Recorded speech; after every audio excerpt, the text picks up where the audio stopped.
สวัสดีครับอาจารย์ครับผม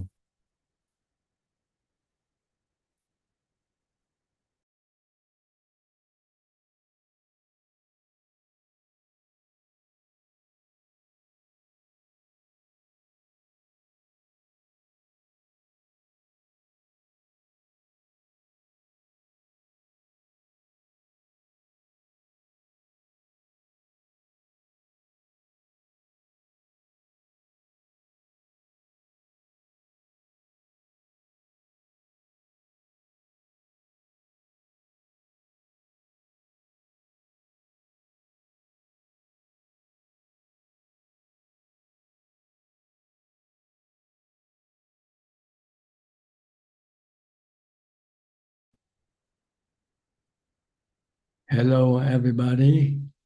Welcome to another Dhamma meeting where we will discuss the Buddhist practices of charity, morality, and meditation. Everyone who's interested is welcome to join. And we will go to our first participant tonight, which happened to be Marcos from the Netherlands. Hi, Marco. Hi, Ajaan. Good evening, good morning, or whatever the time it Good is. evening. It's afternoon. Thank you. So how's everything? Okay. Progress. Some minor setbacks, but overall, I'm happy to report that it's going better. There's still some things that I need help with that I'm not doing well enough. I'm noticing that my view is adjusted. I'm now more easily able to more comfortably walk and not be distracted. That's good. But in the weekend, I had a situation. So I made an agreement with my wife that if somebody speaks to us and the male would be approached by the female, so this was a shopping situation, I made a promise that I would refer to my wife because I would expose the kilesa there in that point in time, and I didn't do that. And the worst one of that one is that so I failed the test. That's fine. But what I did then is not okay. I deflected the situation. This is what I talked about last week as well. So I wasn't courageous enough to come up for my own mistake. I wasn't courageous enough for the situation, which then caused suffering for my wife because I wasn't being honest about the situation. I was deflecting. I was trying to find another excuse as to why I didn't listen to our promise. So I was too weak to come up. So one of the suggestions I'm looking for is, so the kilesas, why does it seem that for me the kilesas for women seem less bad than for men? Because it's a similar situation. The kilesas are the same. They're not male or female. Well, it's just your evaluation of the situation that makes you feel worse or bad or good. That's all. Yeah, and that's something that we discussed. And I have a feeling that in the past always I've hated to be in situations where I am being confronted, and I didn't want to confront the situation. So I wanted to prevent a bad, I don't know, atmosphere to happen. Which means if we seriously look at the situation, it means that I accepted the situation, which means that it felt good then for me. That has to be the conclusion. So for me, it's important to do that analysis faster so that I don't get caught off guard. I think that's the proper word. I have to test myself more, be more courageous, and also to come up with, if I make a mistake, if I fall, then I have to be honest about it and not deflect. And I'm trying to find out why I'm deflecting. And one of the things that came up that during the past, I just want to prevent a bad situation.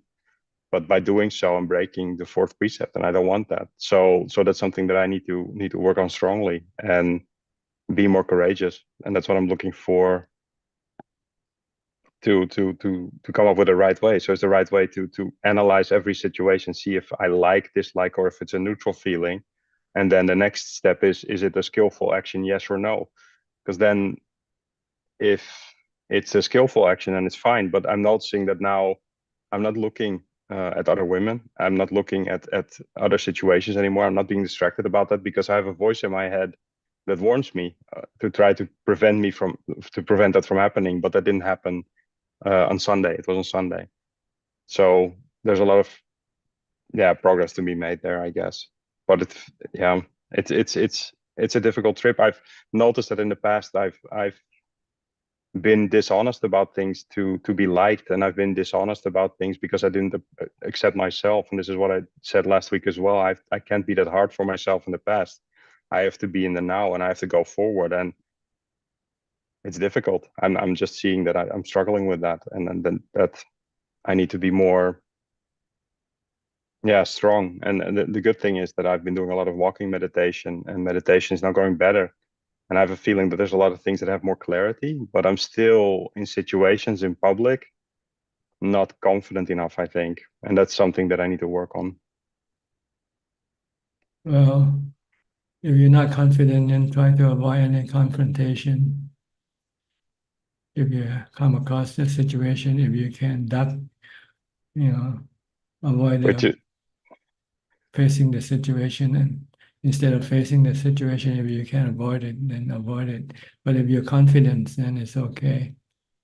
yeah, I think that the thing is that I tried to avoid it in the wrong way, and then try to find excuses, and that's what I need to figure out, because that's wrong. I mean, I do like to challenge myself. I do want to have the courage to do the right decision in those situations. So I should just be honest about it, and that's difficult sometimes when you have an old habit that you're trying to get out. Well, one way to deal with this situation is try to do the homework, practice, imagine the situation that you're gonna run into, and see how you would react, or tell your mind how you should react. Sometimes if you prepare yourself for it, then when the things happen, then you can react properly. But if you don't prepare yourself for the situation, when things come up, you might not know how to react properly, and your defilement might take over your reaction. Yeah, that's a very good one. Actually, my wife is helping me with that as well, to come up with scenarios, and also with old situations, and trying to picture, okay, how would you act now in this situation? What's happening? What's the feeling that goes under it? And it helps. It helps a lot. But yeah, still work to be done. But I like to at least have the forum to explain, and also to confess, because that feels pressure. And every day I've been doing the precepts. I've been also doing the evening chanting as well. And I noticed that also helps to keep sharper. And I like that. That feeling helps.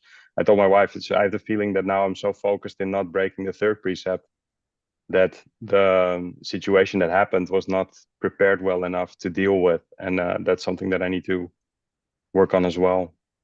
And that's, it's not easy. Yeah, One you day have at to a time. keep practicing, keep imagining the different scenarios you might have to be in, and you have to think of the proper reaction to each scenario. Yeah.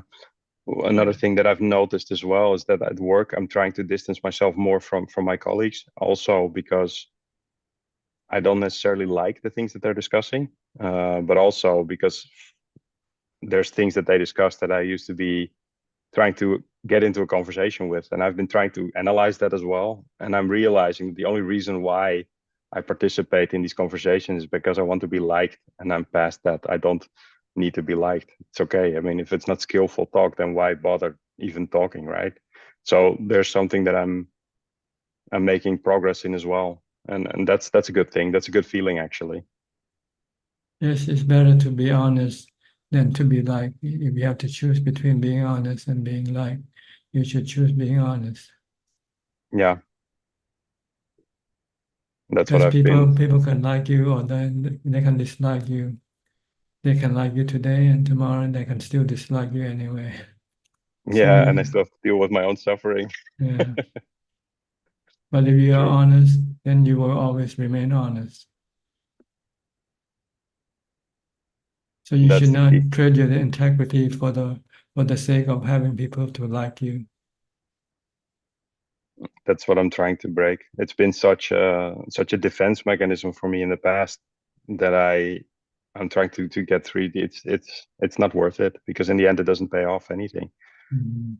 It The goes at my own Buddha, expense. the Buddha say if you cannot find good company or people who is good or better than you are morally, then it's better to live alone, to go it alone.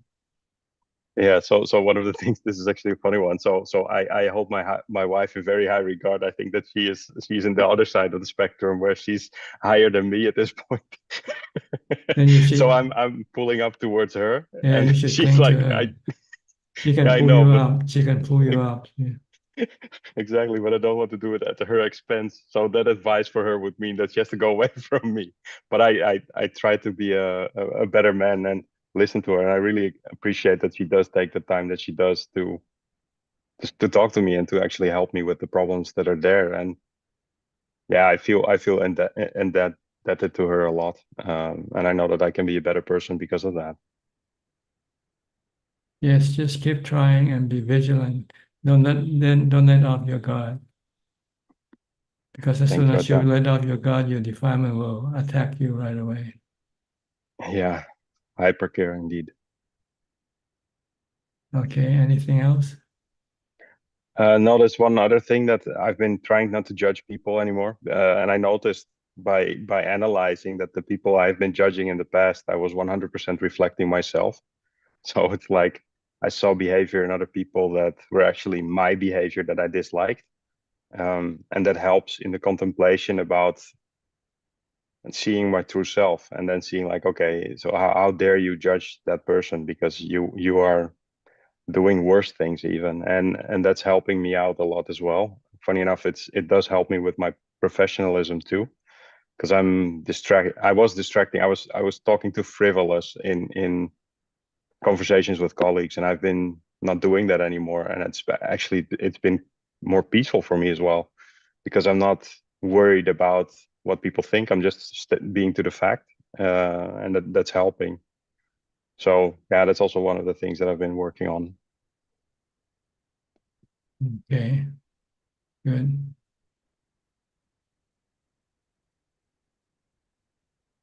I don't really have anything to offer you at this time. The only question that I would have for you last is what part of me would you advise me to work on most of all? There's so many flaws that I have that I've encountered. Well, you need to have the right tool to deal with your situation. And the right tool is being mindful all the time. And so try to stay mindful. And then whenever the situation comes up, your mindfulness will guide you to the right reaction. Because Yeah, when you're mindful, you're less emotional. You will react more rationally than emotionally.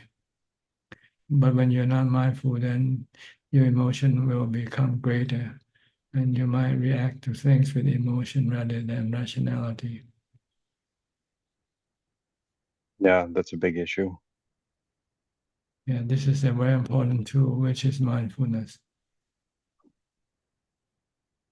Okay, so stay mindful, try to reduce your thought as much as possible. But maybe recite Bhutto, Bhutto, Bhutto to clear your mind out. Yeah, that's what I've been doing as well. And also the 32 parts I've been learning and saying them in the car back and forth. I'm noticing also that I'm not listening to music anymore, which is actually very calming as well. And that helps too. So there's definitely progress there. Yes, that's good. Okay, Thank you, anything else? Ajaan. All right, No, thank you for your time. okay, take care. Thanks, Ajaan. Next, Alvin from Malaysia. Namaskar, Ajaan. Just listening, no question. Just to pay my Okay, respect. Thank you. Malaysia Chan, also from Malaysia. Very Prajan. I don't have question for tonight. I just listening. Thank you, Prajan. Okay, all outsourcing. outsourcing from Malaysia. Good evening, Ajaan. Yes, good evening Can to you hear me? Yes. Last Sunday, I attended the monthly one-day retreat. Then in the morning, I sat for nearly 2 hours. The afternoon, one session, 2 hours, and another session, 1 hour. All in around 5 hours that day. Then I experienced calmness, then stillness, then one-pointedness. Then no effort. Stay there, very peaceful, very at ease, so natural, and no need to do any energy. Just stay there in one-pointedness and mind knowing, and then no thinking at all. But sometimes phenomena come out like my face right suddenly lightens up. Then I note and let it pass. Then when I saw the purple lights also, I let it pass. Then sometimes I got goose pimples as I let it pass. Is that correct? Yes, treat everything as anatta, as anicca. Mm. Then normal times I do some contemplation. Usually the thought of death will come out a few times a day. Just contemplate on death. But now daily life I cannot find so much time to meditate. Yes, you need to do work on your day off when you're not working. No, I'm retired, but I got housework to do, cooking. Morning I will do cooking, everything. Then afternoon, You can practice mindfulness as you work out with your yes, I practice mindfulness. But now the question is the choice between I do dana and meditating. If I do dana, I have a lot of preparations. Normally, when I cook curry, fish curry, I have to do cleaning the fish around 2 hours, then preparing the curry ingredients around 2 hours, then preparing other dishes. It takes up a lot of my time. And then I don't have so much time to do meditation. Then you have to prioritize which one is more important to you. I thought if I forgo dana, but now the monk is having vasa outstation. When he comes back, then my name is in the group, in the Monday group. Then I don't know. You can do dana by not by not spending a lot of time on it.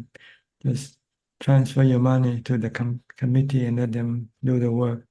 You just support them with your money. I see. Good idea. Good idea. Yeah, you don't need to do all the work. If you need the time for more meditation, and then if you have to choose between the two, then choose meditation. Okay. Okay. Because dana is just a step leading you toward meditation. Once you're up there, then you don't need to come back down to do your dana anymore. Okay. You act like monks instead of being a supporter of monks. You become monks yourself when you meditate. Okay. Okay. I'm very blessed because my husband and my son and myself, 3 of us, we always go for retreats together. Then we go for meditation together. Then at home also, some nights we'll do sitting meditation together. But the thought always comes up, contemplation, that one day we have to be separated. Yes, Life have to, you should think like this a lot so that Mhm. you're ready for separation anytime.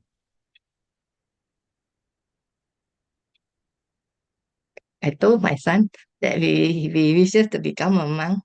He doesn't have to wait until we all pass away only to become a monk. I say, if you wish to become a monk, you can go ahead. No need to wait until we pass away. Good. Okay, anything else? Okay, nothing. Thank you, Ajaan, Okay, for your you're advice. welcome. Next, get Yenso from Penang.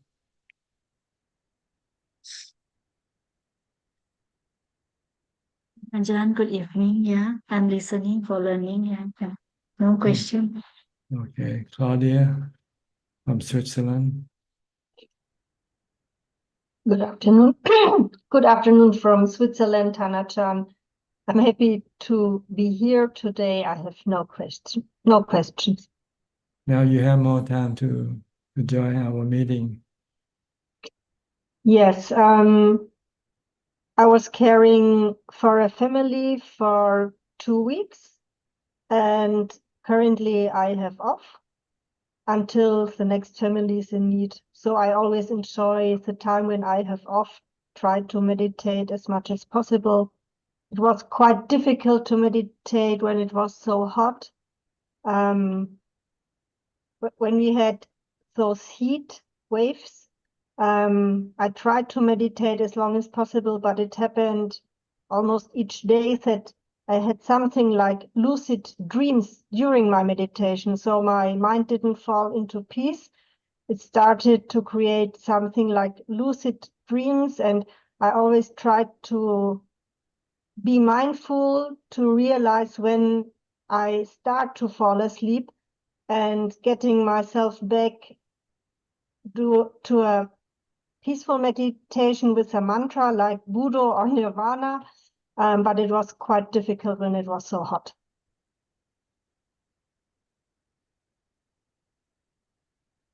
Okay. Yeah. Try it. Keep doing it. Yeah. Then one day you might become used to the heat, and then the heat won't bother you anymore. Yeah. I will not give up. Mm-hmm. Yeah. Okay. Thank you. Just take it as a challenge. The hotter the heat is, then the bigger the challenge for you. Yes. Yes. Yes. Of course, I will keep my meditation as much as possible, and yeah, I will see when we have the next summer. Yeah. Just imagine the heat might be like the fever that you might have to endure one day when you become sick. Okay. So if you learn how to endure the heat now, later on when you have fever, you will not be bothered by it. You will know how to deal with the fever. You'll make your mind calm and just accepting the fever. Then there will be no dukkha in your mind. Thank you so much. This is a very, very good advice. Yeah, very good inspiration. Okay. Thank you very much. You're welcome. Next, Ka Lim from Malaysia. Good day to you, Ajaan. Today I'm only listening. Thank you for the advice. Okay, Marsha from Ohio. Hello, good morning. Good evening for you all. Yes. Practice is going a little bit better. I had the chance to join a group in Cincinnati for a 5-hour retreat, and I really didn't know the people there, so I was able to focus really well. And then that night when I tried to go to sleep, I couldn't fall asleep. I just kept tossing and turning. And finally, I just kept in one position, kept the body still, and everything separated out again. And I stayed in that separation state for, more than an hour, I'm sure. And it was such a strange experience because the body was lifeless and the mind was still like an uncontrolled mind. And I think I usually thought, well, if the body and mind separate, then the mind, wouldn't require training. But I was seeing that I had to, in that time when the mind separated, I was having to train it. And it would like wander off. Even without the body, it was this uncontrolled type of mind. And then I'd like do the mantra or focus on the breathing because I could still see the breathing. And So that just went on for a very long time. And then the next day I had very little craving. I've had a lot of trouble with food cravings lately. And the day after that, it was like I didn't need to eat at all. I just ate because I was supposed to eat. And then that kind of faded away.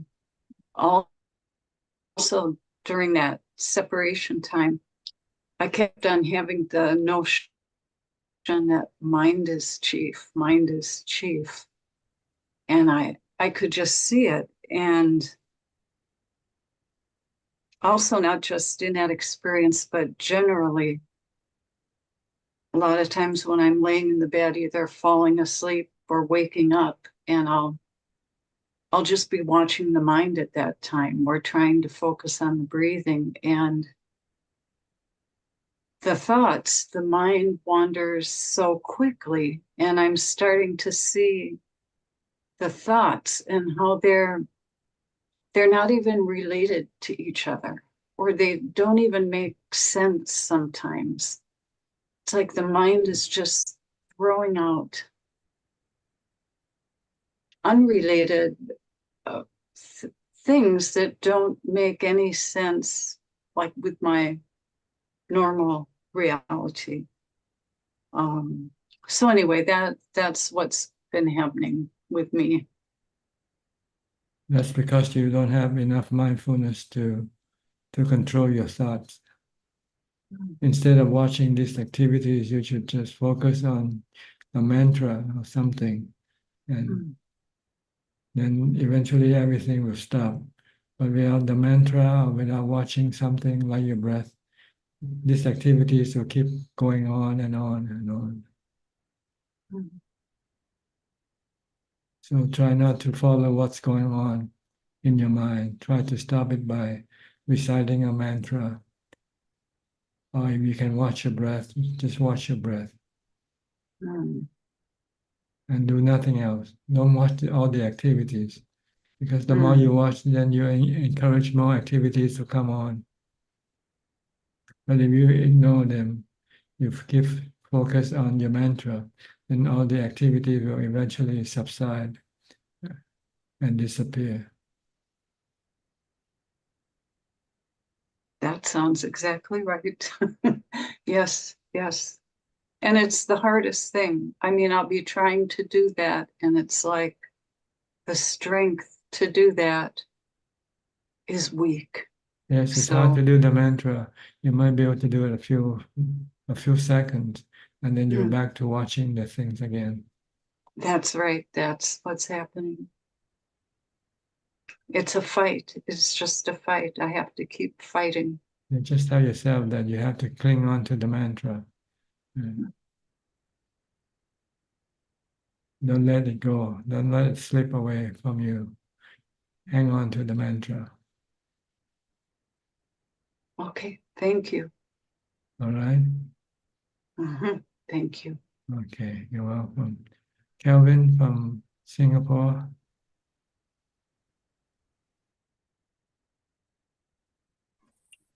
Greeting, Donovan. Yes, Donovan. good evening I have to no you. question. No question. Yeah, I have no question. I'm here just to learn the Dharma and to see you today. Okay. Go Thank to you, Philip. Donovan. Philip from Malaysia.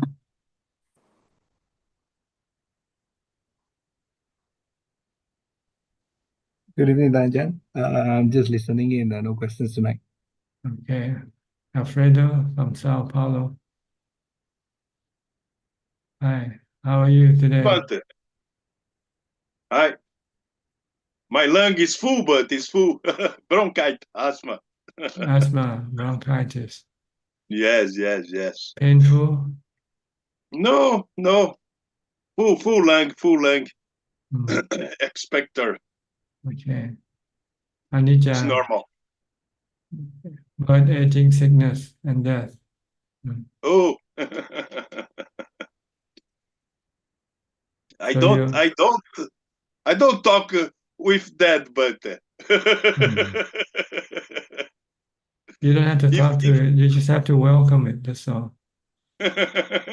Welcome to my world. You're part I of am me. very near the dead, Bante. If I talk, I dead, but my No, practice is okay, your practice is what? no, it's okay. It's okay, okay. Keep watching your breath, then you won't die. Yes, yes, yes, As soon as you yes, stop breathing, then you die. If you keep breathing, you won't die. yes, yes. I notice that when I meditate with good perspective, good notes of breath. After meditation, my mind is very good. Yes, after meditation, your mind becomes more calm and peaceful and Yes, happy. Stabilize, Yeah, never. Stabilize. Yes. Okay. Very good. But it's have to a good meditation, but not a good meditation. Only in breath. Yes, It's mindful. not a good meditation. Not stabilize. Mm. A lot. Not good meditation. I think it's normal, but good meditation and not so good meditation. It's anicca. Sometimes you have good, sometimes you don't have good. Yes. It depends on your mindfulness. If your mindfulness is good, your meditation will be good. If your mindfulness is not good, then your meditation will not be good. Yes. So try to have good mindfulness all the time. Yes. Okay. I bought a travel, but I don't go, Bante. Where you want to go? No, I don't go. I don't go. I pay, but I don't go. Change your To mind. beach. To beach. To the beach. Yes, but I don't go. Meditation I'm is not. better. Meditation is better. Oh, yes. The place you get to by meditation is better than the beaches. Yes. I don't have impulse to travel, but I don't. My life is different. Because you have contentment, you have samadhi, you have calm. When your mind becomes calm, you're not hungry for anything.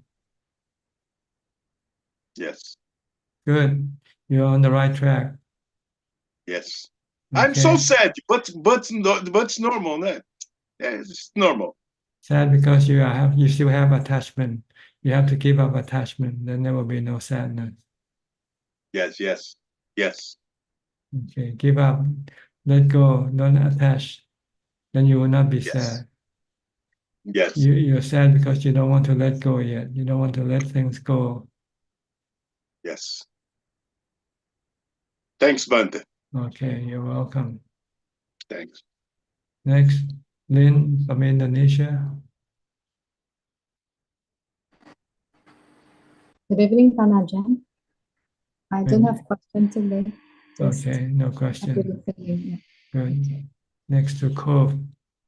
Cove, where are you from? Singapore? Oh, hi, Ajaan. I'm from Los Angeles. Okay, I'm sorry. I keep forgetting. It's okay. I have a question. How do we get rid of jealousy? Well, the easiest way when it comes up is just use the mantra. As soon as you know you're being jealous, you just keep reciting Bhutto, Bhutto, Bhutto. And then once you can calm your mind down, then maybe you can teach your mind that, that we are all the same. We're all subjected to the same thing, aging, sickness, and death. So there's no need to be envious of anybody. Nobody is better than we are. We are all about the same. We are all in the same boat, the sinking boat. So it doesn't matter how rich you get or how famous you become, we're all gonna drown in the end. Mhm. right? Yeah, yeah, Okay. that's true. So try It to look at doesn't. try to look at our similarity. Don't try to look at our differences. We have more similarity than we have differences. So look at our similarity. We're all gonna get old, we're all gonna get sick, we're all gonna die. That's true. Does it help to? Sometimes I try to cover up the jealousy by doing something for that person, like doing a nice thing for that person. Does It, that de- help, or? it depends on your intention. What's the purpose of helping that person? Because not you by helping other people doesn't get rid of your jealousy, because your jealousy is in your mind. You make comparison with yourself with other people, and you say, "Oh, I'm worse than they are," or something, and makes you envious of them. But if you look at whatever things they have, fame, money, anything, they're all temporary. They're all anicca, and they're not true happiness. They're not happy. I can guarantee you, people who have money, people who have status, they're not happy. In fact, they are more unhappy than we are, because they have to try to maintain their status. When you have nothing, there's nothing you have to worry about losing. But as soon as you have something, then you have to worry about losing them. So in fact, it's better not to have anything.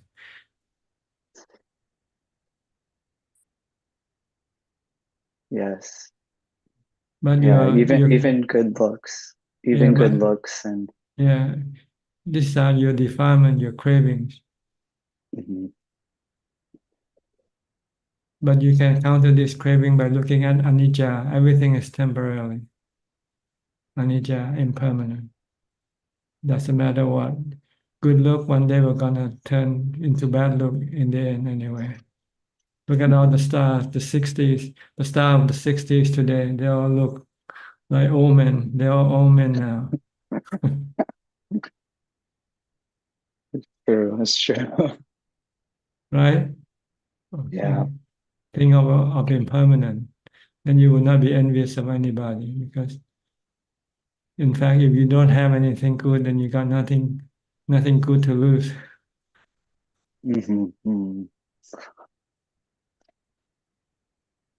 Okay. Good enough? Anicca. Yes. Yeah, Thank you, anicca. Ajaan. Okay. Thank you. Is that all for today? That's all for today. You gave me a lot. Okay. So yeah, thank you. I'll go to Rohini then. Rohini, where are you from? Sri Lanka, or you have to mute your microphone first.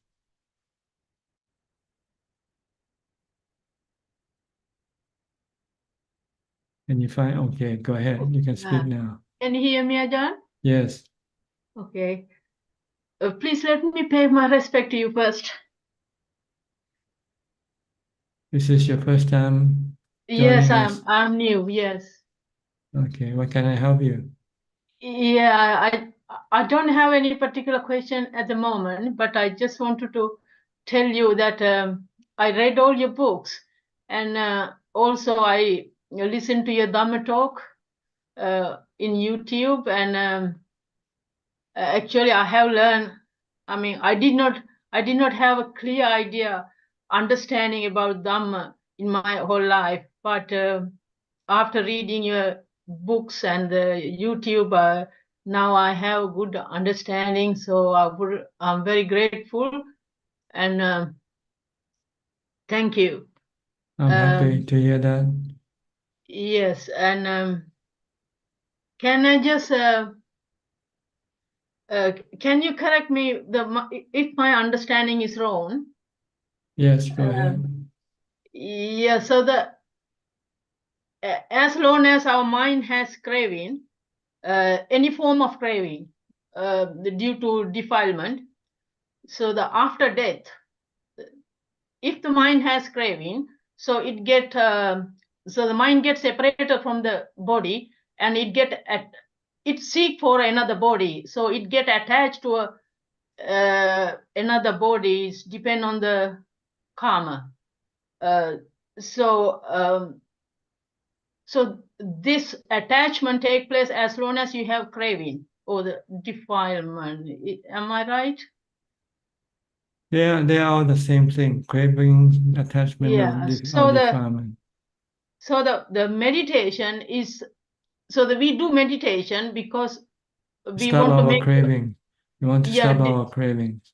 stop our craving, and that means to get rid of the sensual pleasure. Am I right?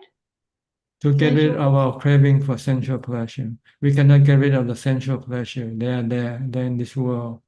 Okay. We want to stop our craving for them. Leave them alone. We don't need them in order to be happy.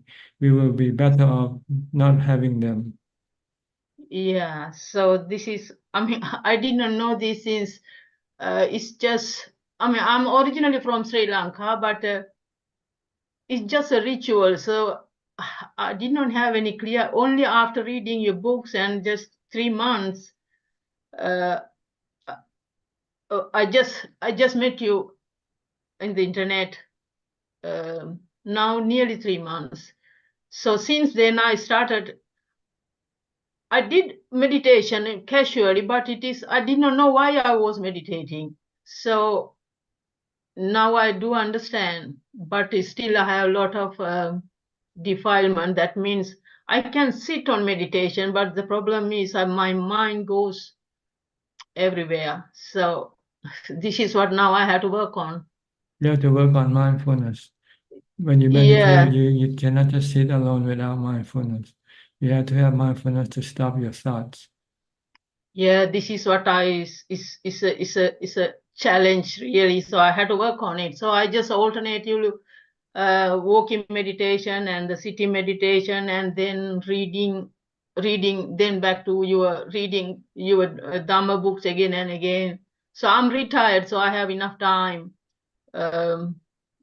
You should So also this is how I spend my time now. You should also do mindfulness during every activities. Besides walking, sitting, or reading. If you're cooking, you should be mindful of your cooking. If you're taking a shower, you should be mindful of taking a shower. Yeah, All the time. Everything that you do, you have to be mindful, not just sitting or walking meditation. You have to be mindful with everything. If you can do this when you meditate, your mind can become calm easily and quickly. Yeah, this is what I'm working on now. It's a bit hard, but I will get back to you again. So when I come across any, because I haven't improved yet, so I haven't. It takes a little bit time to practice. Yeah. But once you start doing it, it becomes natural. It becomes part of you, and you find it easy. Okay, thank you. Okay, you're living Thank you very alone? much. Are you in the States or where are you? No, I'm in England. Sorry, Yeah. I'm from England. I see. Okay. England, but originally from Sri Lanka. Okay, and you're retired now. I'm retired. Good. So you have all the time for study I'm and practice. retired, but I'm retired from my main job, but I still do private tuition. You know, I teach chemistry, so that Okay. is that's mainly at the weekend. But I mainly at the weekend and just a couple of hours during the week. Good. Keep you busy. Yeah. Okay. Nice talking Thank to you. you. Thank you. If you have Thank any you. question, you can always come in anytime, every Tuesday. Yes. Yeah. This time I'm free always because the children come after 5 o'clock. So Okay. UK time, this is now 2 o'clock. I So I see. can join. Okay, good. See you again. Thank you. Next, Coxing from Singapore.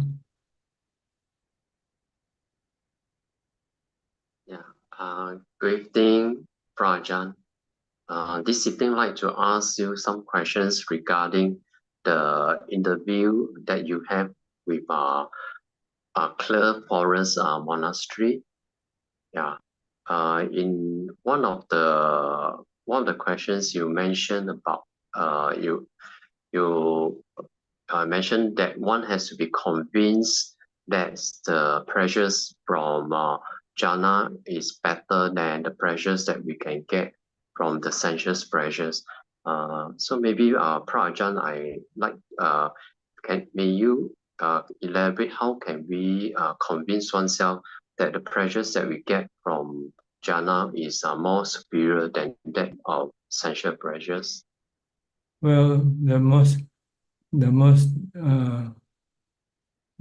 what you call the thing that will have the strongest impact on you is the experience itself. So you just somehow have to meditate until you get into jhana. Once you get into jhana, then you'll be 100% convinced. But if you haven't got there yet, then maybe you have to rely on the experience of the noble disciples of the Buddha. Read about his experience, how he described the experience of jhana, and then you can use this as something to convince you.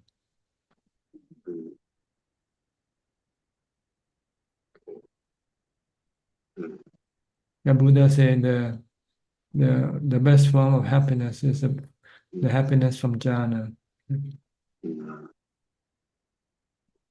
Okay. Then, Prajan, there's another question which arise in me after listening to the interview by the Clear Forest Monastery, and that is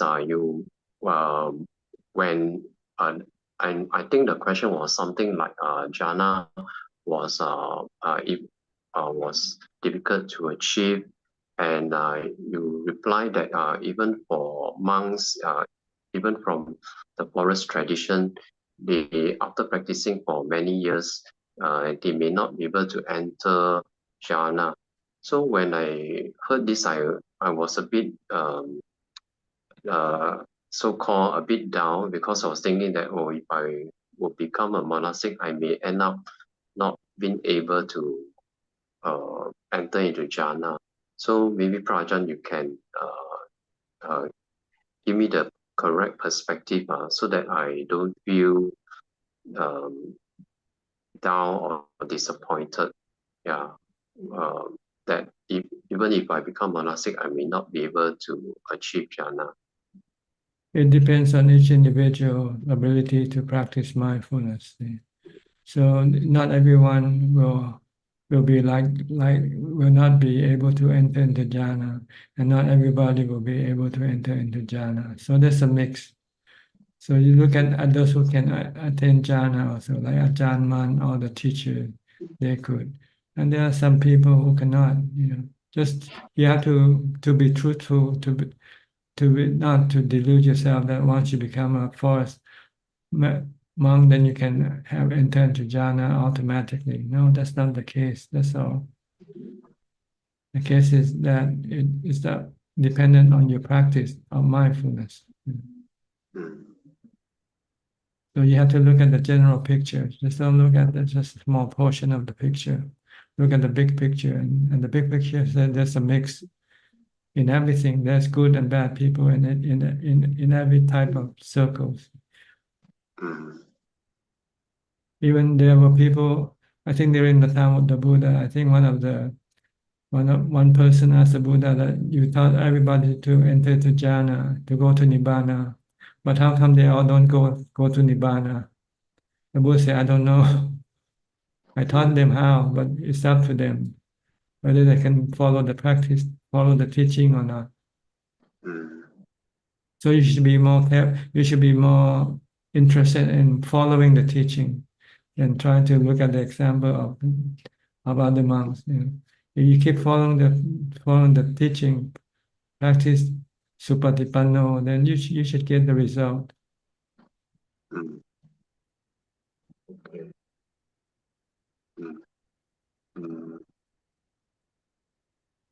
Okay.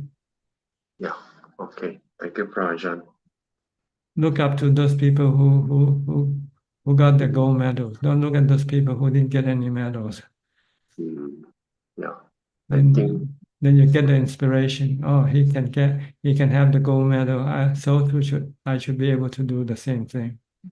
Yeah, I think I look at the negative side of it, and therefore I get somewhat despondent. Yeah, and yeah, Yeah, you have to look at both sides. Okay. Okay, thank you, Prajan. Next, Levan from Marin County, California.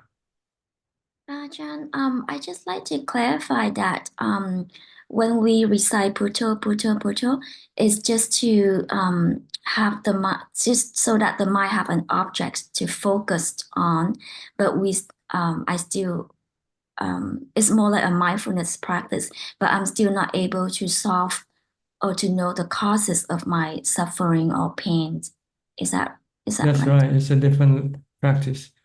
To know the cause of your suffering is wisdom, and so you use the Four Noble Truths as the template to solve your suffering. Anytime you have suffering, the Buddha says either caused by your sensual pleasure cravings, or craving for being, or craving for not being. Then you have to find out which one it is. Like when you get sick and you're not happy, that's because you have the desire for the body to get well. You don't want the body to get sick. But if you can accept that sometimes the body gets sick, and whether it's going to get well soon or not, there's nothing you can do about it. You just have to wait it out. And when you can do that, then you can reduce your sadness or your unhappiness of the mind. But then at least reciting Puto will keep me temporarily out of that suffering. That's right. You'll stop your craving temporarily. Okay. Mm-hmm. But it doesn't know why. It doesn't know the cause of your suffering, which kind of cravings they are. You have to use wisdom to find out. Mm-hmm. And then stop that particular craving at that particular time. Mm-hmm. So each different type of suffering would have different type of causes. Right, different type of cravings. If your fear of death is it's because you want to live, you don't want to die. I see. Okay, so each suffering has different cravings as the cause. You just have to figure out which one it is, and then stop that craving, that particular craving. Thank you, Ajaan. It's really helpful. Thank you. Okay, you're welcome. Next, Mike from America, from New York. Greetings, Ajaan. Thank you Yes. for taking my Good question morning. today. Good morning to Good you. morning. Yeah, good evening to you. Good morning to me. This morning, I'm always usually so happy on the days that I know that I'm coming into this Dhamma talk. But then this morning, I kind of felt like I was like kind of in a cloud, just these moods and mind states. And some of it has kind of come from having dispassion, kind of noticing how maybe my interests have been departing from those around. In I've been keeping up my practice, and it's kind of been showing me how maybe different I am than some of the people I like to associate with. And it can kind of, I know dispassion is it's something that you should experience on the path, but sometimes it can also almost feel like a depression. So I just was curious if you had any teachings or just any advice for tampering dispassion so that it doesn't kind of lead to something that feels more like depression. Thank you. Yes, dispassion. When you see dispassion, you are dispassion with something. You have to look that there is a suffering in that something, so it makes you lose the passion for it. Like if you're single, you might think having a family, having might be good for you. But then when you look at the suffering that comes with having a family, then you start to have dispassion for it. And this is the kind of dispassion. The right kind of dispassion is to see the thing that you used to have passion for are causing you suffering, causing you dukkha. In fact, you should see the three characteristics. Then you will have true dispassion. Whatever, if you can see them as being anicca, dukkha, anatta, then you will have dispassion. You will lose passion for them because you know they are harmful to you, to your mind. They cause suffering for your mind.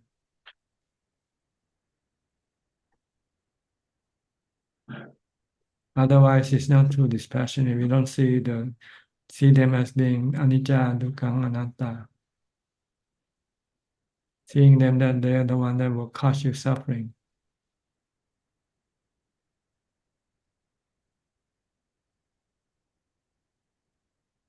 Okay, understand? Yes, Ajaan. For instance, if you like to have something, you want to possess something, but then you look at the impermanent nature of that something that you want to acquire or want to possess, and you say maybe it's not worth the price to pay for, because you might lose it anyway once you have it. And when you lose it, you have suffering. If you don't want to have suffering, maybe it's better not to have it in the first place. Or whatever you have now, if you can see that they are causing you suffering, then maybe you don't want to have it. Maybe you want to become a monk. Yes, give up your work, give up your possession, everything, because they are the one that causing you all the suffering right now, whether you know it or not. But just that you don't have enough strength, enough mindfulness to be able to stand on your own without having anything to make you happy. But if you have enough mindfulness, enough meditation to keep you happy, then you don't need anything anymore. Then that's real dispassion. Yeah. Like the Buddha, he see the impermanent nature of his status as being a prince. He's going to get old, get sick one day, and he has no passion for it anymore. Before that, before he saw a sick man, a dying man, an old man, he was still have zest for life, for the sensual pleasure. But once you see the nature of the body, it's gonna get old, get sick, and die. Then he lose this passion for everything.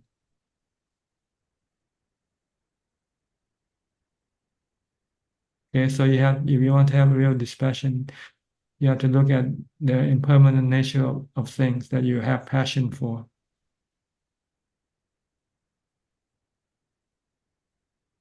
Or look at your ability to enjoy them. Your body will also get old, get sick, and die. And when your body become old, you might not use the body to enjoy what you used to enjoy before.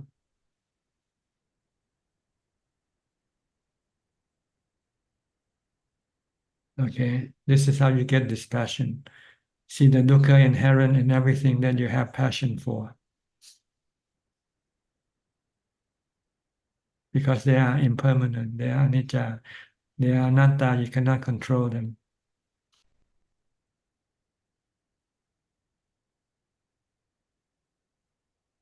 This is the root of the wisdom. It's the basis of all Buddhist wisdom, is to see the three characteristics of existence, of everything.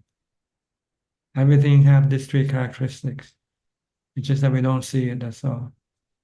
Our delusion keep blocking us, our vision to see the real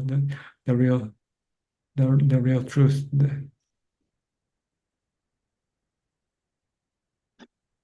So we need to contemplate on anicca a lot.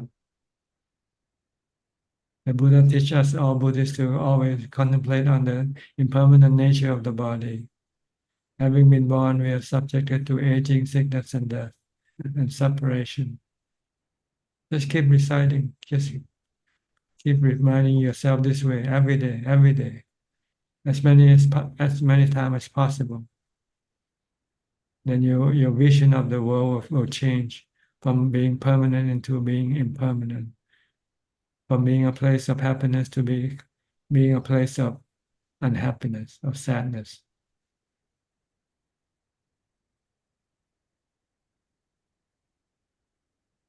Then you will have this passion for life, for the world, the life you used to live in, and you want to change it, live a life of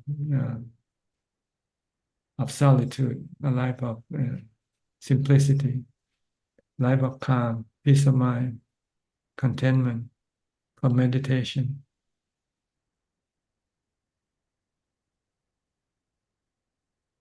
Okay.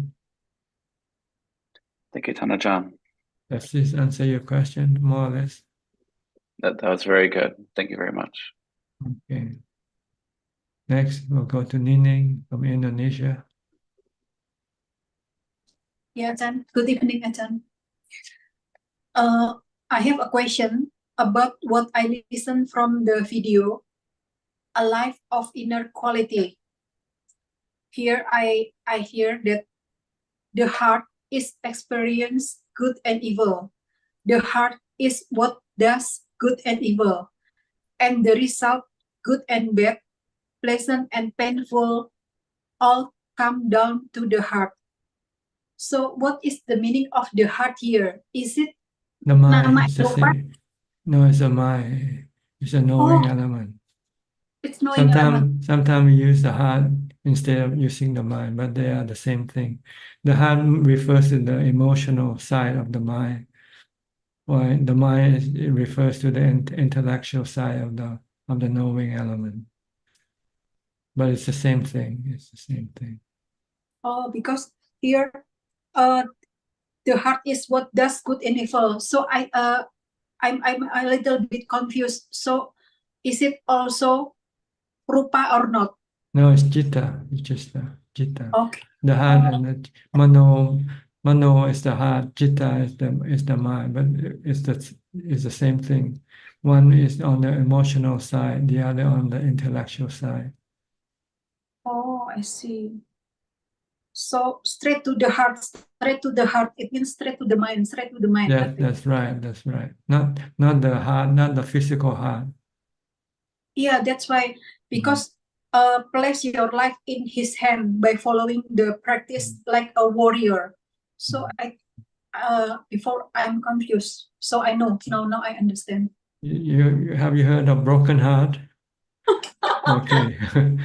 It's not your physical heart is broken, it's your mental heart, your mind. Okay. Okay. I Happy heart, broken heart, you know.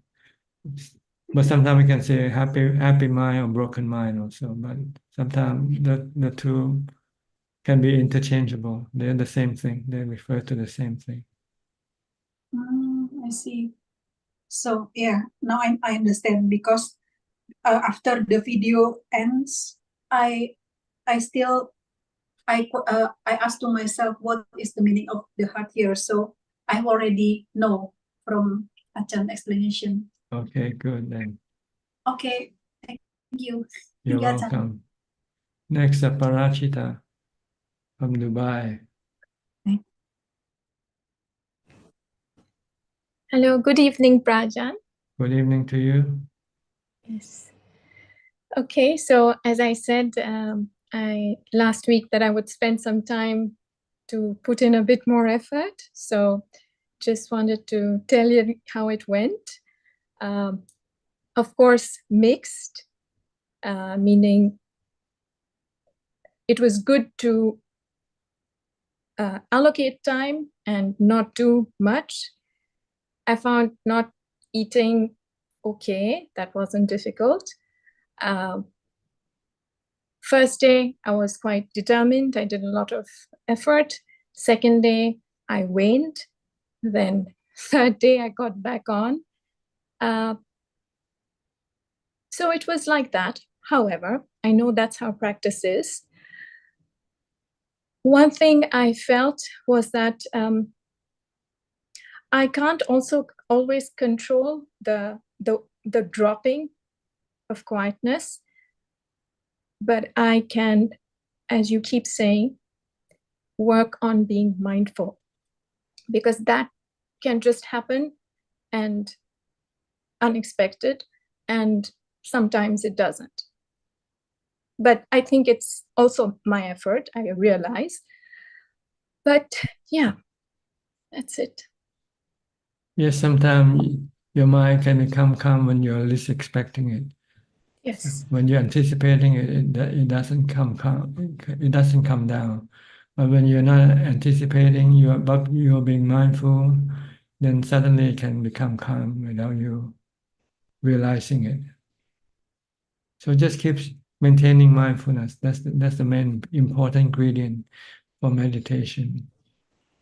But don't try to anticipate or expect the result will have to come right away. Sometimes it might be a little bit later when you're not expecting it. When you're anticipating it, it becomes shy and doesn't want to show up. And also maybe in that anticipation, I sense in me there is a clinging. So it's actually not being truly mindful. That's like right. that, It's craving, and anticipating is craving. It's And got an element. craving will block your mind from becoming calm. Yeah. So the true mindfulness is just No craving, no craving. just this kind of Yeah. effort. Yeah, like, and just, yeah. Just be merely knowing. Yeah. Just keep trying doing it. Practice is like the up and down, like a roller coaster. But at least it keep rolling up higher and higher. Even though when it keep coming down, up and down, it keeps going up. Yes. The more you practice, and you understand better the practice, and you can then understand better. That is true. And I also read something which got a little, of course, it's there in yoga as well. You said, or that Buddho or Puru, right, is also used, is the seer or just the person or the knower. Knower, the knower, Yes. the knowing. Yeah, so in yoga also they say Purusha, like, everything else is just life, nature, but that which observes. So yeah, I think we all get trapped thinking what is not in me is me, whatever. So yes. Okay, good. Yeah. Just keep practicing, keep studying, and you'll have a deeper understanding of the path of what you do. Yes. Thank you. Thank you. You're welcome. Next, Saket Anita from California. Hello, Ajaan. Good evening. Good morning to you. Good morning. Thank you. Ajaan, I had a couple of questions. One is that many times after work, when I come home, I feel very stressed, or my mind is very agitated, and I just feel like maybe I should just go to sleep and sleep it off, or maybe I should go out and have ice cream or some dessert or something. Like, I just find it very difficult to be with that kind of a mind. What is the right thing for me to do at that time? Well, try to restrain your desire to relieve your suffering that way. Try to say maybe you should try something different, like meditating or do some type of mindfulness, like chanting or saying the mantra or listening to Dhamma talk. Because this will be a better way of relieving your stress. Okay, thank you, Ajaan. I had one other question. Is it possible to use beads or mala beads in our meditation in any way? You can use it, but it will block your advance in your meditation practice. Because When you meditate, you want the mind to become still. And in order for the mind to become still, the body has to be still first. Because if the body is not still, it means it is the mind that has to tell the body what to do. So when you use the being, you're still using the body. The body still has to be working. And if the body is working, it means the mind has to be the one who tells the body what to do. So it's better not to have anything physically at all when you meditate. It should be solely mental activity, like reciting a mantra or watching your breath. Thank you. Do you have any? Okay, Neeta's listening on the side. She doesn't Please. have any. A question? Hi, how are you? Good, Ajaan. Thank you so much for all your guidance. You're welcome. Where are you in California? We are in Santa Clara, Ajaan. Santa Clara. Is that in the north? Or is it in the It's south? close to San Francisco Bay Area. Yeah, okay, Bay Area. Fine. East Bay or Mm, South. South Bay? South Bay. My San Mateo down south. 1 hour from San Mateo. Like, yeah. Okay. Down of San Mateo. Okay. Good to see you. Good to talk to you. Thank you, Thank you, Ajaan. Thank you. Okay, you're welcome. Next, we in check from Vancouver or near Vancouver. Ajaan? Good evening. Good morning. Good morning here. Anything? Feel relief, Ajaan. Finish our exam. Enjoying the moment. Temporarily. Eventually there's something else here. Yeah. Then something else will come. You're running from one stress to the next. That's all. That's what life is all about. Running away from one stress to get into another stress, and then to run away from that stress, and you're running in a circle. Yeah. Because whatever you achieve is not permanent. It's temporarily.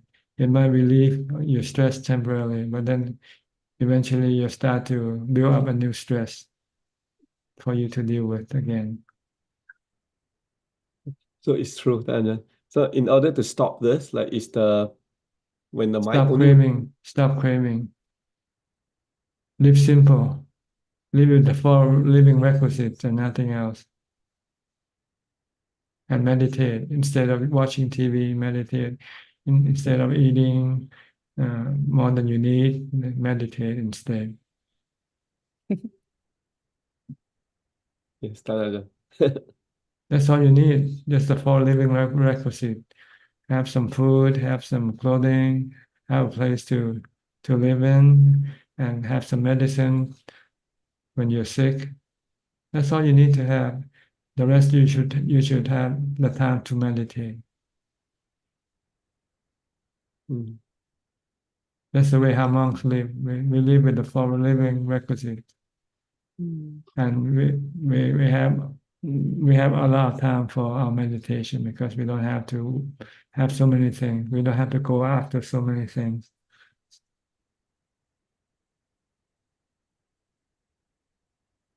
And sometimes sometimes monk also doesn't have medicine too, right? But they have natural medicine. During the Buddha's time, monks make their own medicine. They use urine to and with some type of fruit. Yeah, I heard. I'm not sure what the word marinate. You use your urine to marinate the fruit, and then you drink the result of the marinade. When you get sick, when you have stomachache, or when you have headache. Was it like olive or something? Yeah, some type of fruit, olive or whatever. It's natural, They natural. yeah they have medicinal value if they're mixed with urine, your own urine. Mm.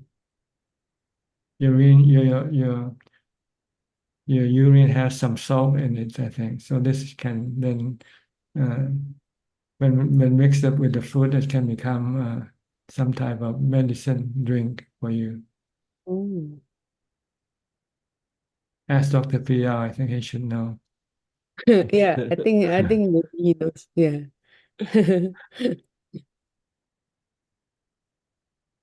Anything you like to ask? No, I was thinking like, so Tanda, if like ordinary like Putujana, they live like what you were saying, kind of live like the life of monk, but they are not monk. Um, like just practice meditation, they'll be able to achieve like jhana. And then with the Dharma books, then they'll be able to get to first stage of enlightenment. You can get to all 4 stages of enlightenment.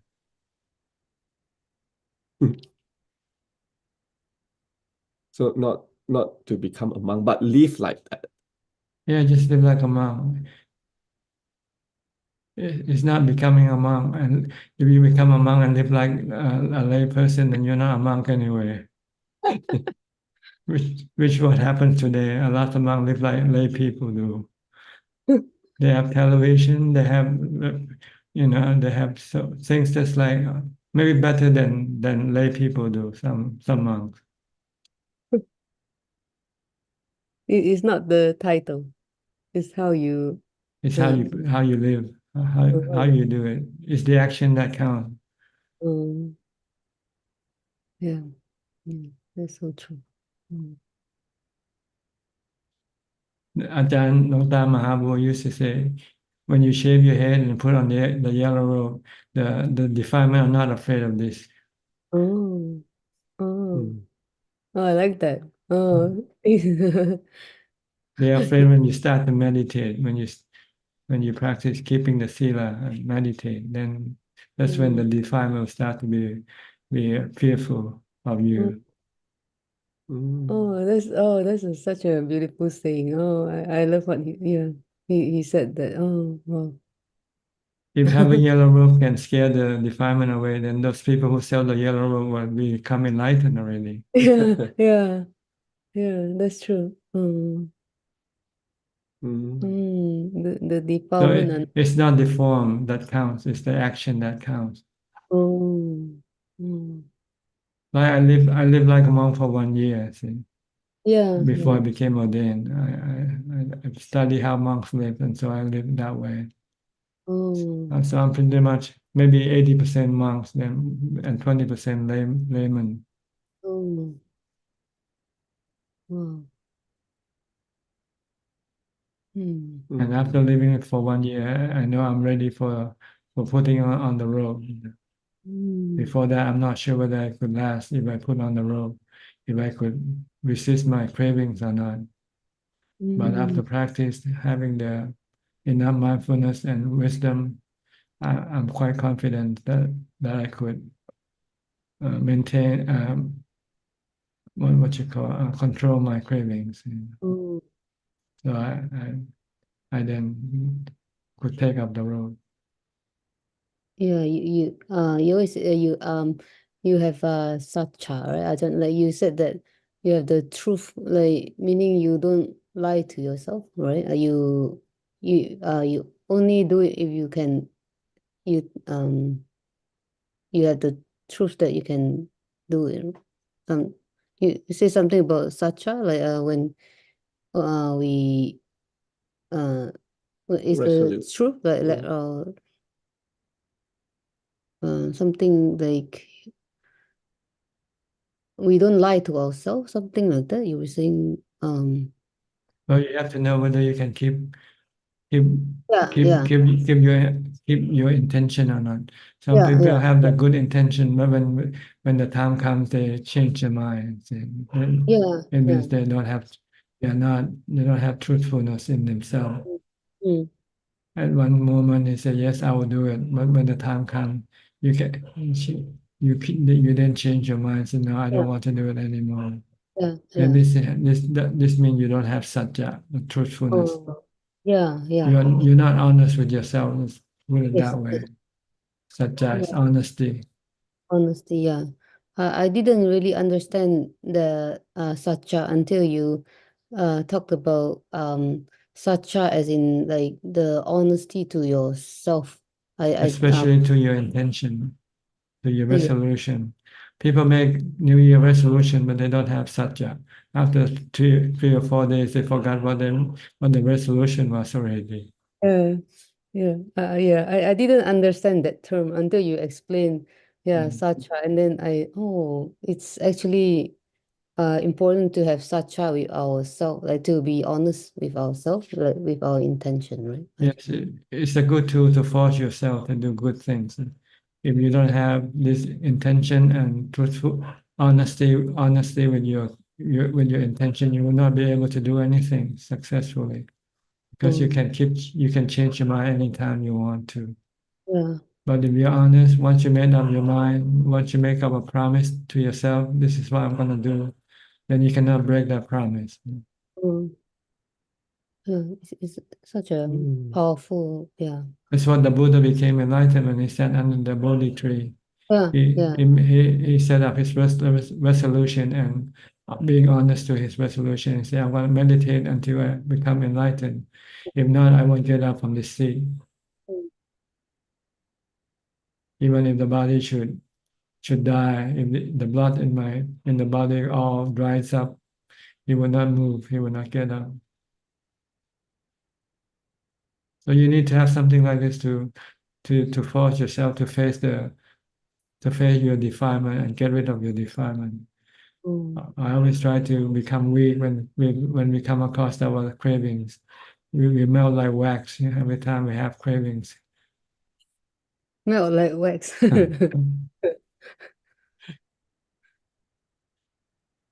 Okay. Yeah. Ajaan, when you were practicing for 1 year, then you ordained, right, to become a monk. You were saying at that time it's like 80% practice, but 20% wisdom. And what kind of like dharma that you get after you ordain or you are seeking after, like when you practice alone, that you cannot get? Well, it's not about Dhamma not getting, it's about having to work if I remain as a layman because I ran out of money. So I have to go to work in order to have the 4 requisites. Then if I work, then I won't have all the time that I want to practice. But if I become a monk, then I don't have to work. Then I can have all the time for practice. So that's what I look for, time for practice, becoming a monk. Free me from working. I don't have to go to work to pay for my rent, pay for my food, and so forth. Because it's all paid for once you become a monk. Everything is free. Practice is hard. Yeah. Oh, so you already know that, oh, this is what Buddha taught us. Yeah. Just I need the time to do more practice.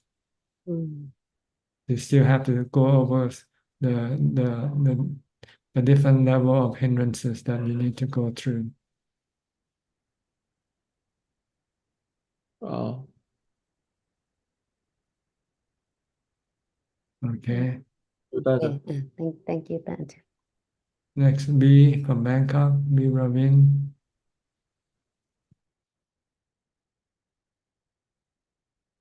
Good evening, Prajan.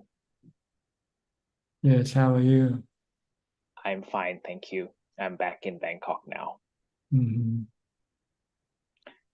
So, Prajan, I have 1 or 2 questions. The first question is, I notice sometimes when I meditate, I have cravings for peacefulness, like craving for jhana or craving for wisdom. Is this a bad craving, or this is a good thought that I should keep reminding myself so I will meditate more often? It's good thought, but you don't have it during your meditation, that's all. You can have it before you start to meditate. Like when you start asking yourself, what should I be doing? Watching TV or should I meditate? Then you should have craving for meditation that during that time. But once you start to meditate, then you stop your craving because your craving will hinder your progress. When you meditate, you want to focus on your mindfulness and forget about your craving for the result. Because your craving for the result will then prevent you from maintaining or developing mindfulness. So when you start to meditate, don't anticipate, don't expect that you should get the result. If you do, then you're not meditating. You're just sitting there anticipating. You should just keep on watching your breath or reciting the mantra, and doesn't matter. Don't care what's going to happen next. Just stay with your mantra. Stay with your mindfulness. Then the result will come.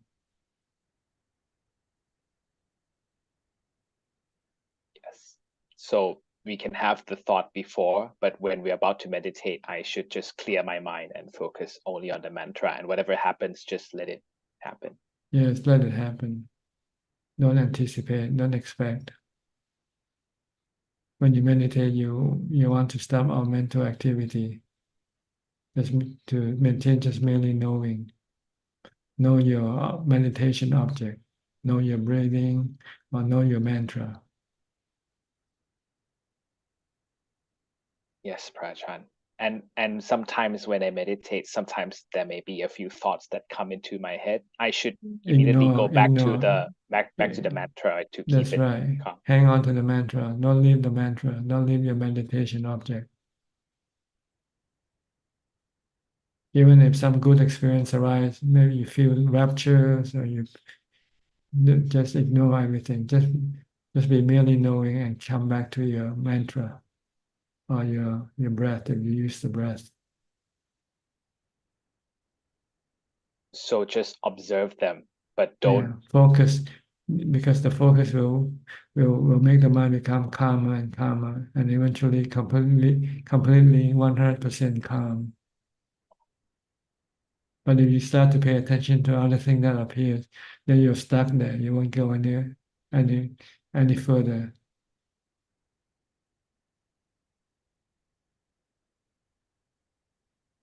It's like when you drive from your office and good to go home, but on the way you see something on the side of the road, then you stop the car and then you get down and go look up at the things on the side.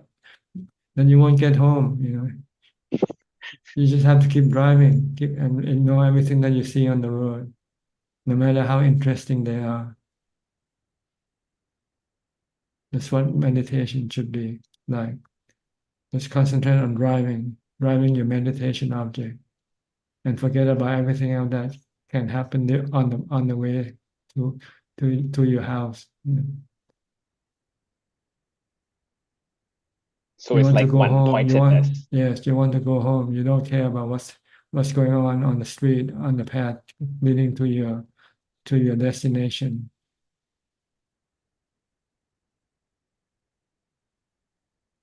So But the basically, mind is easily distracted. Anything comes up, it will go right away, and forget about the mantra, forget about the breath, and then it just gets stuck there. It cannot go anywhere further because you're not meditating anymore. You stop meditating. You start to pay attention to things that appear in your mind instead.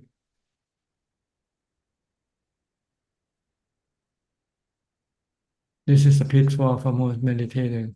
When something appears, they start to go follow after them and start to imagine them to be such and such, be heaven, being hell, being all kinds of it, anything that they can imagine.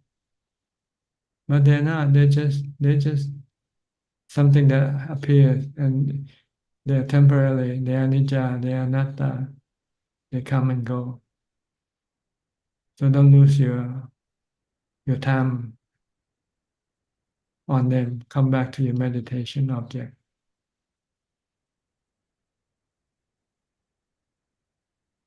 Okay. yes, Prajhan. So just focus only on the meditation object. Whatever That's right. comes, just observe, merely know, but don't pay attention to it. Come back to your meditation object right away. Because as soon as you know them, it means you're not watching your breath, you're not reciting your mantra, and come back. Ah, yes. It's like a distraction of the Mhm. mind. Yeah, the distraction of your meditation. It stops you from meditating. Without knowing, and you still think you're meditating, when in fact you're not meditating anymore.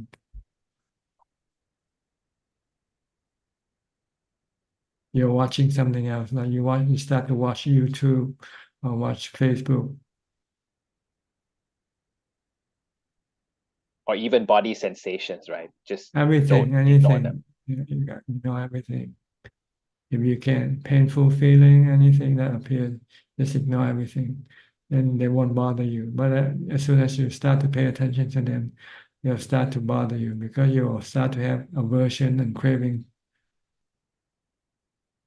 And then you, instead of stopping your mental activity, you're generating more mental activities.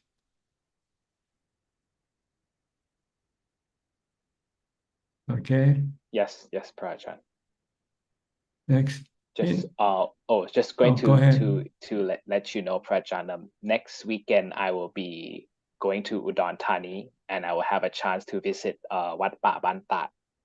So I'll get a chance to see where you've been ordained during your early years. So I'm looking forward to that.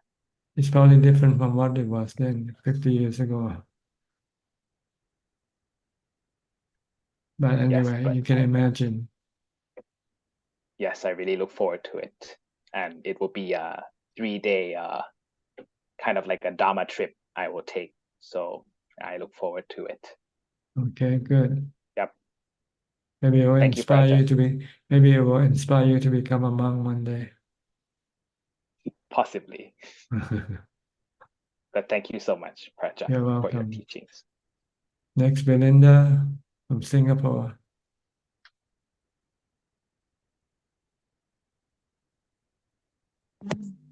Good evening, Tanajan. I just like to ask you about the four Brahma Vihara. Could you elaborate more as to how we apply to different situations? Like when we look inwards, see how we are feeling and what is surrounding. Like for instance, if I feel angry or if I meet someone who's angry at me, or how do we apply on that? Do we just choose metta? Metta is to forgive. When somebody makes you angry, don't get angry at them. Forgive them. Mm. If they get angry at you, you cannot use metta. You use ubeka. Okay. You don't react to their anger. Let them get angry until they stop. You cannot force them or stop them from being angry. But you can stop your mind from reacting, which can make things worse if you react. So the best thing is not to react. Or forgive them if you can. Okay. If you see somebody needs some help, give help. This is karuna. If you see somebody have advancement or progress in whatever they do, congratulate them, show your joy with them, joyful. Even if someone can take away your boyfriend, you should show some congratulations and okay. If you're happy having my boyfriend, you're welcome. You can have him. Don't get angry or don't get mad when somebody is getting better than you are, being more happy than you are. Don't be envious. That's what.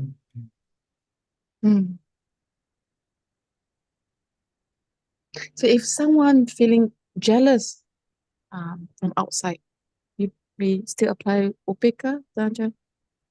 Like if someone jealous of us, do Oh we yes, you cannot stop other people. So you use ubeka regarding whatever people might think of you or might do to you. You just use ubeka. But if you can use loving kindness, also you can use that also. If somebody hates you, you might buy them a box of chocolate and see what happens.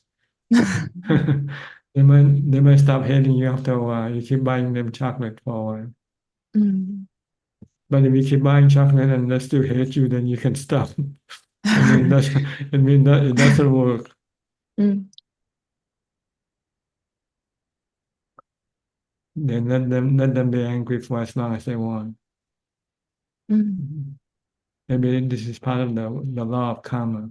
You might have done something bad, terrible to them, so they are so angry at you. No matter what you do for them, they will still remain angry, and then there's nothing you can do. Just accept it with ubeka. Okay. Okay, thank you, Ajahn. Next, Diana from Wales.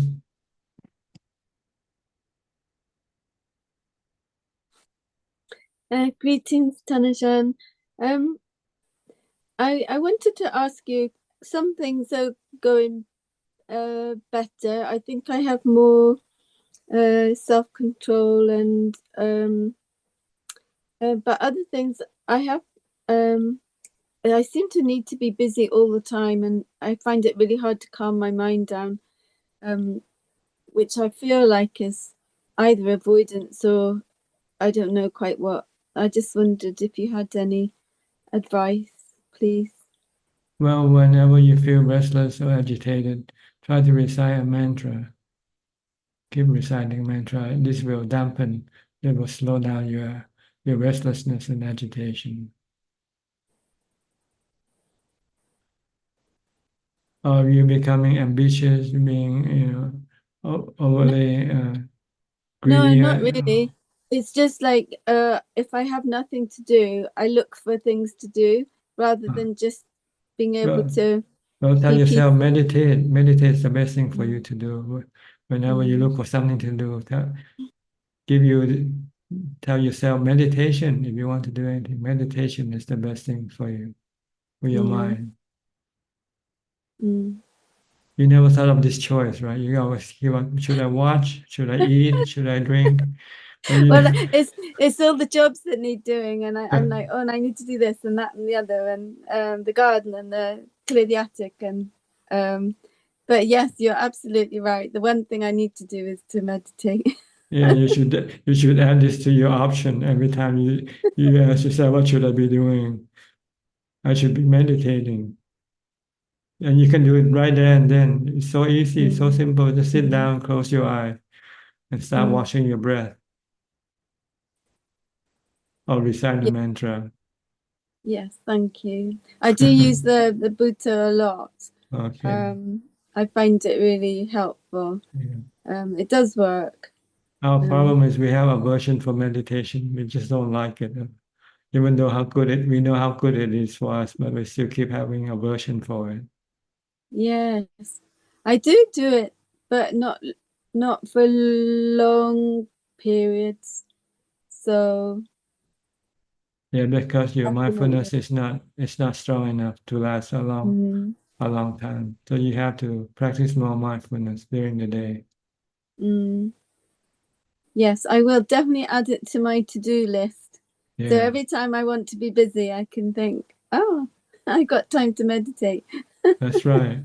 What better things to do than meditation? The Thank Buddha you. said the Buddha said the consequence of the effect of your meditation will give you the best type of happiness. Mm. All right. Yes. The other thing I seem to struggle with is when people are being very negative and they're moaning a lot. And I know that's my problem as well, because I just have to let people be. Yeah, you just treat them like the storm or the rain. You cannot stop them. If they want to be bad, it's up to them. You cannot stop them. You have to just learn to live with them. That's all. Accepting them. I think part of it is because I feel it's not good for them to moan all the time, but that's not really up to me to say that, is it? They have to make their own minds up. That's right. They cannot stop themselves. That's a problem. Thank you so much. Okay, you're welcome. They like the weather. Look at them. Look at people like the weather, then you'll find easier to live with them. Mm. Mm. Okay. Live with them with equanimity, ubeka. This is part of the four Brahma Vihara, four what you call translation in English, the abode of the Brahma. Okay, good. Yes, thank You're you. welcome. Next, Lisa. Lisa, where are you from? Singapore?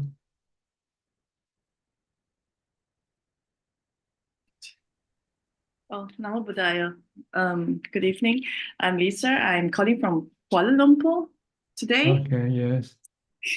And well, thank you for having this Dharma for the asking talk, because I've been trying to call, trying to get onto here for a while. But my question today is just about death. Basically, I'm new to Buddhism. So I started only when my father passed away. And the chief monks came to pray for him in Kuala Lumpur. And that's when I started a little bit more about Buddhism. So so I don't know much about it, but what I did was I hear what people tell me. So I did a lot of things in loving memory of my dad. So we did like lots of dana in the temples and even in Bodhgaya, and did a lot of donations to the publications, to the temples, to the Buddha statues, prayers, robes, candles, cow liberation, donation to other charities. And I'm rather new, and I wanted to know, like, does all this offering that has been done, does my dad actually benefit from it? Like, does he get it? Does he receive it? Does he even know it? It depends whether he needs it or not. Some people have lots of merit in themselves. So when they go, they don't have to wait for the living to send them merit for them. It's like when you go abroad, if you have enough cash in your pocket, then you don't have to wait for people at home to send you the money. So we don't know this, what kind of status he is in right now, whether he's a deva. A deva is a rich being with plenty of good merit with them. But if he's a hungry ghost, then he would then have to rely on the merit you send him. Okay, yes. And what about going forward, Ajahn? It's like I can see that there's like the Hungry Ghost Festival and there's a Ulambana Festival, and that's when they always send merits to the departed. And also every Vesak Day and various time, there's always some newsletter from the temple for like candles, offering robes. Is there something that you would continue doing for the departed? We cannot do much for the departed because we don't know whether they need our help or not. Mm. And if they need, we can only send them very little help. So the purpose of giving to charity is not really for the dead, it's for the living, it's for the giver. The purpose of you to do charity is to let go of your attachment to money. Okay. That's the purpose of charity. And then you can use this money to support good causes, like supporting temples, supporting charity that do good things for people, for instance. Mm. But the purpose is not for the dead, it's for you, for the living, for the giver. So Okay. you become less reliable on money Right. and become less attached to money. So then you will have less stress regarding the money that you have. Mhm. So you'll be more charitable. Yeah, to and charitable is a way of showing your loving kindness. It's a tool of developing loving kindness in your mind. Yes, okay. Thank you. And the other question is, because I'm new to Buddhism and I don't really know much, but I kind of like follow some dharmas and I read some books and I got some publication from the temple. But what would you advise a new person like to kind of discover the religion more? Well, you should study some of the principal suttas that Buddhists should know. Okay. You know, you should study the 30th auspicious action we call Mangala Sutta. Okay. This is the 30th step to reach Nibbana, to become Mangala. enlightened. Okay. Mangala Sutta. Then you should also study the first discourse of the Buddha, in which he laid down the principle of his teaching, the core of his teaching, Okay. which is called the Dhammacakkappavattana Sutta. Dhammacakkappavattana Sutta. Okay. And then you should study the other one is the four foundation of mindfulness sutta. This will teach you how to learn how to meditate, how to practice meditation.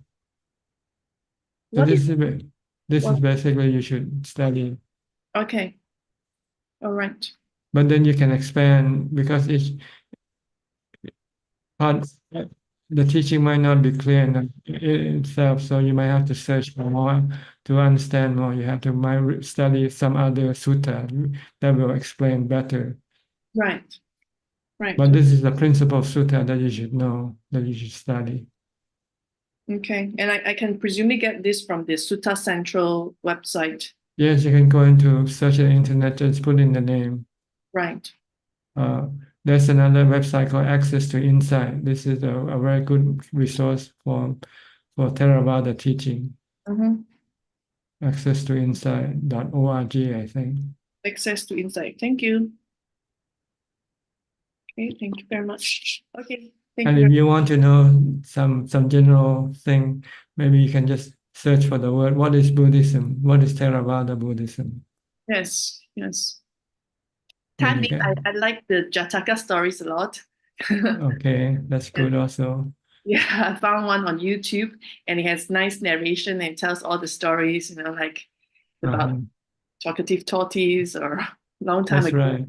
Yes. Anything that you can find and enlighten your understanding, then it's okay. Right, okay. Thank you. You're welcome. Thank you very much. Next, Piyao and Indira. So you're not morning, busy. Tanaja. Good morning You're from Toronto. not busy now, huh? Dr. Piyao, you're not busy No, now. I saw one patient. No. I saw one patient and came back. So there's a few patients there. It's not too bad. Okay. What can I do for you?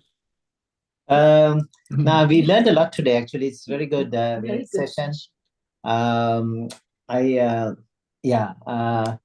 I just have a question about just the word samma. Like I know the Eightfold Path all started samma.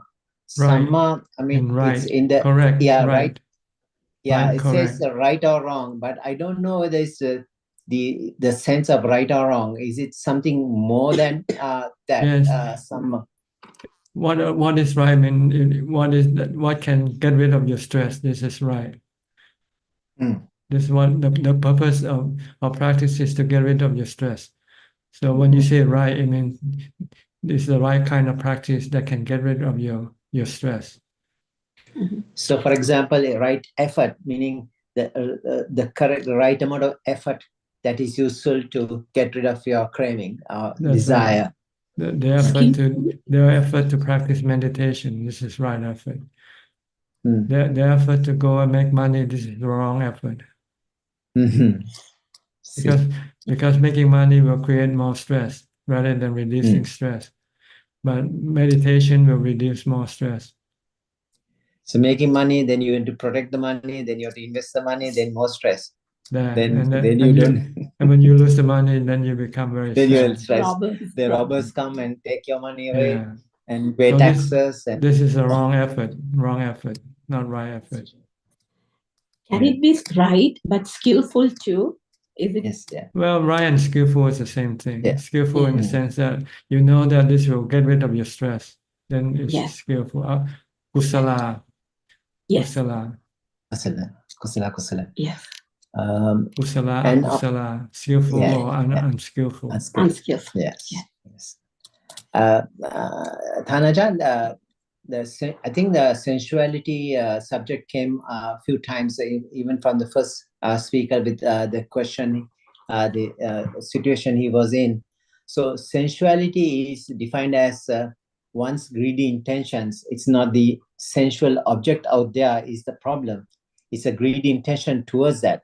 So Is in your other words, craving is your craving for it. craving, yeah, craving for it. So I think the Pali thing, Sankalparago Purusasa Kamo, and Buddha says, Nate Kamayani Chitrani Loke. In other words, Sankalparago, this is the greedy or craving towards that intention, towards that object. It's not the beautiful object out there, it's a problem. But our delusion make us think that they are beautiful, they are attractive. Yeah. Because we don't look at them skillfully. Yeah. If we look at them skillfully, we'll see the hidden parts of the body. Yeah. So what happens is our craving, desire to this subject, keep thinking about imaginary. So that we get attached to the imagination more than the pleasure out of that object itself. That's where the craving, we keep thinking, we proliferate our thoughts. Then actually when you come to get that object, it may not be the same pleasure you were thinking about. Is it the more they imagine the It's subject both. we are getting? You first have to imagine, then you go after your imagination. So the proliferation, the thoughts, we become more enchanted. So this enchantment, to become disenchanted, like a nibbida. So you need to be replaced by something even better. So You have this to replace with jhana, the practice of meditation. You have to change your imagination. Imagination. From seeing attractive, you have to see it being unattractive, being a super. So you see, so the reality, so you can recall the asubha very quickly. As soon as so if you are skillful, you should be able to recall the asubha part right away under the skin very quickly. You need right? to practice. You have to practice. Yeah, like the way Buddha so till then, would the jhana practice or the bliss and pleasure rapture can replace or help you to get rid of that attraction, because you have a better attraction with meditation. Like you want to sit, you're happy, you're blissful. Why go out to those things which cause you more stress? When you are in jhana, yes, but when you come out of jhana, you lose that sense of contentment, and then your craving can arise. So the final battle. So you need wisdom to eventually stop your cravings. You can stop your cravings when you enter into jhana, but you cannot remain in jhana forever. But that is helpful though, because you have some yes, you need some this better to food. You need it, or else without jhana, you won't have the strength to be able to apply your wisdom to stop your cravings. So in other words, the sensual desire, sensuality for the five senses the jhana can help to a certain extent, in a way. It can stop temporarily and also can support wisdom. When wisdom see the object as being unattractive. Yeah. So the wisdom finally cut the completely, just from the root itself. It won't come up again, like the tree taken from the root. That's right. Because, but the jhana is just cutting the top of the tree, but it'll keep coming back again and again. Yes, because the root hasn't yet been uprooted. Yeah. Thank you so much, Ajaan.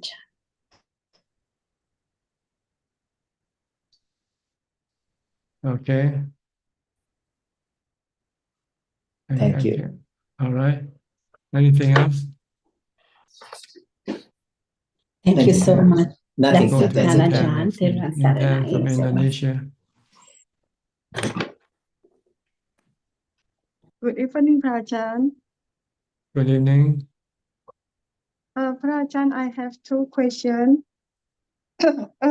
One, in my country, have opinion to more understand the law of the karma. We need to learn Abhidhamma. So, can I know Ajaan opinion? What do you mean? What opinion? I mean, in here, they believe to more understanding the law of karma, we need to learn Abhidhamma Sutta. Not Abhidhamma. necessarily. Not necessarily. I never studied the Abhidhamma, but I can understand the law of karma. The law of karma is so simple. You don't need to study the Abhidhamma. The law of karma says you do good, you reap good. You do bad, you reap bad. It's simple. That's all it is. Okay. The second question, if I choose to in the enlightenment path, so for me more better I practice meditation or I still need to learn Dhamma. You learn Dhamma because you don't know how to meditate. But once you know how to meditate, then you don't need to learn Dhamma anymore. So the important is Studying the Dhamma is like looking at a map. But once you have the map and you start to travel, then you don't need to keep looking at the map. You just keep walking, you keep traveling until you get to your destination. Only look at the map when you're not certain where you are and you want to make sure that you're on the right track. Then you can check the map from time to time. Okay. Understand, Ajaan. Thank So you. you study the Dhamma so that you know what you have to do. The Dhamma say you have to practice dana, you have to practice sila, you have to practice meditation. Okay, once you know this, then you start practicing. And when you have question about dana or sila, then you have to look up and to find the answer that you want to look for from the Dhamma book. Ask the teacher if you don't understand whether you're doing it correctly or not. But you don't have to study the whole Tripitaka, you know. Just study what you need to do, what you have to do to find out how to do it, and then start doing it. Okay, understand, Ajaan. Okay. Okay, thank you, Ajaan. You're welcome. Sulan, a long time lost friend. Where have you been? Oh, hello, Ajahn. Nice to see you. Yeah, I've been moving house. Yeah. Change house. I'm not happy with the old one. Actually, I'm happy with my old one. Yeah, but it's just that my husband and I are moving out to another place instead. Yeah, to have our own home. Yeah. Okay. Yeah, but it's quite stressful to move, and I don't like moving. Make you happier? Huh? Are you happier now? Yeah, now I'm like temporarily staying with my parents while my husband is going for a work trip. So I'm pretty comfortable back back at my original place. Yeah. So then yeah, I haven't been dialing in. Yeah. Then hope that Ajahn is well. Yes, you can see me. I'm talking here. Yeah. Oh, okay. I got two questions to ask. Go ahead. Okay, my first question is also related to moving, because like Ajahn, like when you had to move from Thailand to overseas to study, and then after that you went into homelessness when you ordained, then do you have any aversion from like adjusting to new environments? If you do it because you wanted to, then there's no aversion. You do it with attraction. Oh. But if you're forced to do something that you don't want to do, then you will have aversion. I see. Same action, you can either have aversion or attraction. Depends on your attitude toward that action. If you like that action, then you don't have any aversion for it. But if you don't like that action, then you will have that aversion. So it's your attitude that matters, not what you do really. Oh, Regarding aversion, no aversion. oh, Like if you want to move house, when you move house, you don't have aversion. You're happy to move. But if you don't want to move and you have to move, then you would have aversion. oh, okay. It's So, in your mind. It's all in your mind. Attraction and aversion. Yeah. So I've been feeling very stressful moving house. So if you're stressful, it means you don't want to move then. Yeah. But if you're happy, if you have no stress, that means you want to move. You're looking forward to a new place. Then what can I do? I have to change my attitude. Just learn to live simply. Just Oh, don't be choosy. Just a place to sleep, to protect your body. It doesn't have to be luxurious or be lush, be posh. You know, it's just simple. Try to live simple. try to live simple. Okay. I shall remember Ajaan's advice. Okay. Next. Oh, then my second question is, when we keep procrastinating or find excuses for ourselves, you said that, it's the lack of sacha, no have honesty to ourselves. Then are we also producing bad karma for ourselves? By procrastinating, you're not doing any bad karma by procrastinating. You're just avoiding or not doing the good karma that you should be doing. That's all. Oh. In order to correct this procrastination, you have to think of that you might die tomorrow. So when you die, you won't have the opportunity to do good things that you can do now. So when you think of that, then you might say, oh, maybe I should not procrastinate anymore because I don't know if there will be tomorrow for me or not. Oh. Then when I think in this way, then I feel like, oh, there's a lot of things I want to do. Then again, I'm not can't Then you really have prioritize. then you have to look at yourself that you only got two hands. So you can only do what your two hands can do for you. Oh. Yeah. I only got two hands. You don't have 10 hands, so you only got two hands, so you can only do so much with your two hands. Oh, true. Okay, then I have to think of which one is most important to do. That's right. You have to prioritize. Okay. Then Ajahn, like what do you prioritize most? What do I want prioritize most? Yeah. Free your mind from suffering. Free your mind from dukkha, from stress. That's the most important thing. Because if your mind is not happy, it doesn't matter how much money you have, you won't be happy. But if your mind is happy, you don't even have to have any money and you can be happy. Look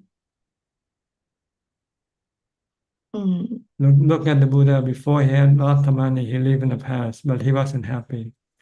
So he became a monk and he became very happy.